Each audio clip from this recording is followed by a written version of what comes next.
काय करायचं? शांत असणारी गाय, वेद लक्षणा भारतीय गोवंशाची अशी गाय, की जिला वशिंड आहे, पुच्छ आहे, अशी गाय.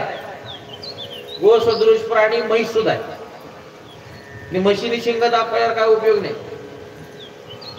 आणि गोसदृश प्राण्यांमध्ये जर्शी सुद्धा येते. तिला शिंग असतात की नाहीत मला ठाऊक नाही. तिचं दूध घेऊन एवढं मला ठाऊक आहे. शिंगाचं काही मी तेवढं ज्ञान तिचं घेतलं नाही, बघायलाही नाही गेलो शिंग कशी असतात आणि काय असतात. पण प्राणी आहे त्यामुळे त्याच्यावरही दया असावी. पण गाय ही माता आहे, भारतीय गोवंशाची असावी, तिच्याकडनं ही कृती झाली म्हणजे असं आहे.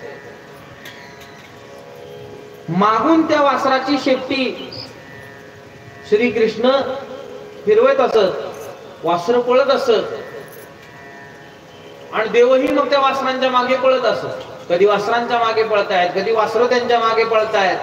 सगळा गदारोळ माजवलाय देवाने. वनातली वनराई सुद्धा हे सगळं दृश्य पाहून मला वाटते आनंदित होत असेल. फुलं सुद्धा आनंदित होत असतील. लता वेलींची सगळी टोकं गोपाळ कृष्णाची लीला पाहण्यासाठी म्हणून त्यांच्याकडे पाहत असतील, त्यांच्या दृष्टीने वाढत असतील, तिकडे वाकत असतील. म्हणजे असं मनाने सांगता का? नाही, मनाने सांगत. धेनुकासुराचा वधाचा विचार येईल त्यावेळी मी हे कसं प्रमाणित आहे ते मी सांगतो. तो वत्सांसोबत सगळा खेळ चालू झाला. एक दिवशी असं झालं की एक असुर वत्साच्या रूपात त्या टोळीमध्ये शिरला. कलवाक्ये स्वकालीन वत्सपालो बभूवतु अविदूरे व्रजभुव सह गोपाल दारके चारयामास. आणि महाकालींनी प्रश्न केला. त्या भगवान विष्णूंचं सातत्याने आपण चिंतन करता खरे, आणि त्या चिंतनाचा परिणाम म्हणून आपली दोघांची संगती झाली, आपला योग जुळलाय. हे खरे, मी नेहमी पत्नीच होते, तुम्ही एकदा तरी उलट करून बघायचंय मला. एकदा तरी उलट करायचं. तुम्ही पत्नी व्हा, मी पती होतो, असे एकदा तरी करायचं. मला वाटतंय महाकाली पार्वती मातेने सगळ्या स्त्रियांच्या मनातलं बोलली असेल. एकदा मला नवरा करा, मग दाखवते काय आहे काय नाही, कसं वागतात, बायकोला कसं वागवतात हे मग मी दाखवते.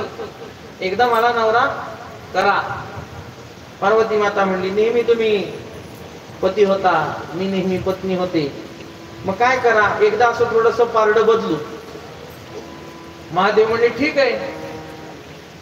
म्हणून महादेवानी राधेचा अवतार धारण केला आणि महाकालीने कृष्णाचा अवतार धारण केला. महाकाली कृष्ण आहे म्हणून हा सुद्धा देव कसा झाला? कृष्ण झाला. आणि महादेव गोरे आहेत त्यामुळे राधा कशी झाली? गोरी. असं आहे. त्यामुळे महादेव इथं गोपींच्या रूपात आहेत, आनंद घ्यायला येत आहेत, असं त्याचं चिंतन होतं. देवी पुराण आणि देवी भागवताचा आश्रय करून मी आपल्याला ही कथा सांगितली की भागवतात ते आपल्याला सापडणार. असा परमात्मा, असा गोपाळ कृष्ण जो ब्रह्मसुखी असणाऱ्या संतांना सुद्धा सापडत नाही, तो आमापाशी मागे पुढे योगिया दुर्लभ तुम्या देखिला साजणी पाहता मना न पुरे धणी. योग्यांना दुर्लभ असलेला तो सुद्धा आम्ही बघितला, अशी गोपाळांची भावना आहे. आणि गोपाळांच्या पुढ्यात तो परमात्मा आहे. एक दिवशी असं झालं, अथा घनाम नामाभ्य पतन महासुर तेषां सुख क्रीडन वीक्षणाक्षमः. एक